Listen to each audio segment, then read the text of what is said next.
Анатолий, ну вот у вас в руках символичные призы за третье место в гонке, командном спринте тренеров. Как вам вернуться на лыжню? Как вообще ощущение, как сама гонка прошла для вас? Я с лыжни не уходил надолго. Но это очень хорошее мероприятие в рамках чемпионата России.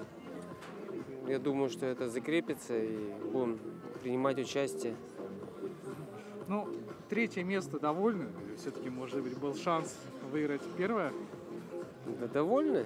Это же для удовольствия гонка.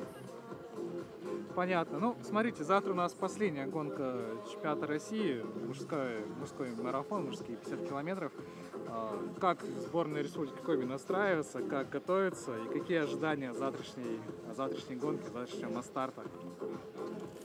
Ну, эмоции выплеснулись, наверное, все вчера во время эстафет мужской и женской. Вот. Но будем работать. Ребята настроены. Мы постараемся им помочь. Цели какие-то ставите перед командой?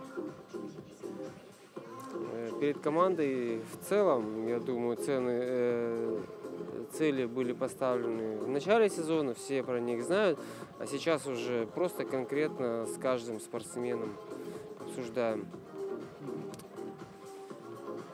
каких результатов надо достичь.